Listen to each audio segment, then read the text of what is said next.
উত্তৰ আঞ্চলিক কমিটি নিখিল বড়ো ছাত্ৰ সন্থা একেলগে এই গোসাইগাঁৱত ৰংজালী বৈশাগু এবাৰ ৰঙালী বিহু উদযাপন কৰিছে।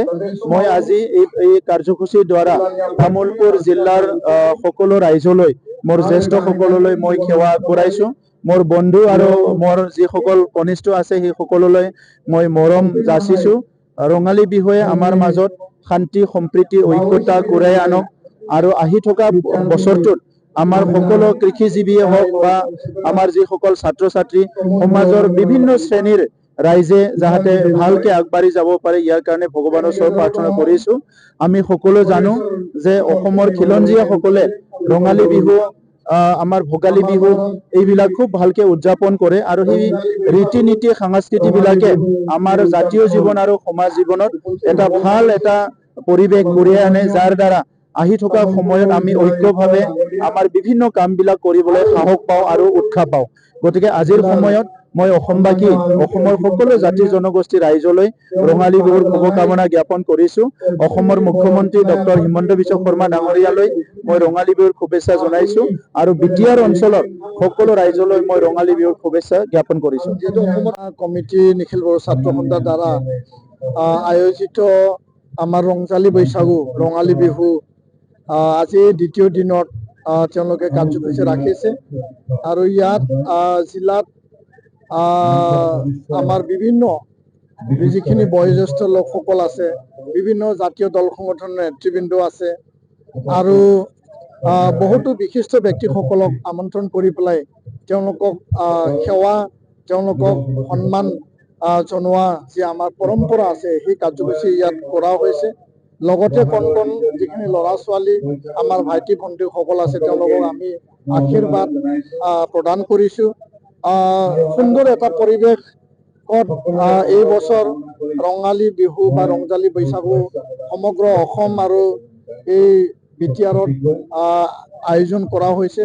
বিভিন্ন দল সংগঠন বিভিন্ন অঞ্চলত এইটো আয়োজন কৰা হৈছে। আমি দেখা পাইছো যে শান্তি প্ৰতিষ্ঠা হোৱাৰ পিছত সকলোৱে মানে মুকলি এটা মন লৈ এটা আশা আৰু এটা মানে ভৱিষ্যত দিনত ভাল এটা চিন্তা আৰু আদৰ্শ লৈ পেলাই এই বছৰ ৰংজালী বৈশাগু উদযাপন কৰা আমি দেখিবলৈ পাইছো। বড়োসকলৰ পৰম্পৰাগত ৰীতি নীতি, আমাৰ কলা সংস্কৃতি, আমাৰ খাম সিফুং জথা, আমাৰ গামছা দখনা আৰণাই লৈ পেলাই নাচনীসকলে বড়ো চিকলাই মন উজাৰি তেওঁলোকে নাচিছে আৰু সেইটোৱে আমাৰ আগৰ পৰা চলি অহা এই ৰীতি নীতি সেই পৰম্পৰা আৰু এইটো এটা সমৃদ্ধিশালী এটা ৰীতি আমাৰ কলা সংস্কৃতি হয়। আৰু ইয়াৰ কাৰণে মই অসমবাসীক এই ৰঙালী বিহুত মই মোৰ মানে ওলগ আৰু শুভেচ্ছা অভিনন্দন মই যাচিছো আৰু বড়োলেণ্ডবাসী ৰাইজকো মোৰ ওলগ আৰু শুভেচ্ছা। বিভিন্ন জাতি জনগোষ্ঠী ইয়াত বসবাস কৰে। আমি একত্ৰিতভাৱে ভাতৃত্ববোধ সমন্বয় আৰু এনাজৰীৰে আমি জীয়াই থাকিব লাগিব আৰু জাতি জনগোষ্ঠীৰ যিবিলাক সমস্যা আছে, আমাৰ যিবিলাক আশা আকাংক্ষা আছে ভৱিষ্যত দিনত যাতে এই নতুন বছৰে এটা আশাৰ এটা বতৰা লৈ আহে তাকে আমি কামনা কৰিছো। সকলোৰ লগত মিলি পেলাই এই জাতীয় উৎসৱ আমি উদযাপন কৰি ভৱিষ্যতত এটা সুন্দৰ আৰু ভাল এটা অঞ্চল হিচাপে গঢ় দিয়াৰ আমাৰ যি সংকল্প সপোন সেইটো বাস্তৱত পূৰণ কৰিবৰ কাৰণে নিখিল বড়ো ছাত্ৰ সন্থা সকলো দল সংগঠন সকলো ৰাইজ সকলো ভাষা ভাষী লোকৰ লগত একেলগে কাম কৰি যাম, সেইটোৱে আমাৰ সংকল্প। 13তম উত্তৰঙীয়া আঞ্চলিক কমিটি এপছুৰ ফালৰ পৰা ৰংজালী বৈশাগু আৰু লগতে তামুলপুৰ জিলা কমিটি ৩য়তম ৰঙালী বৈশাগু আমি যৌথভাৱে ইয়াত কাৰ্যসূচী লৈছো।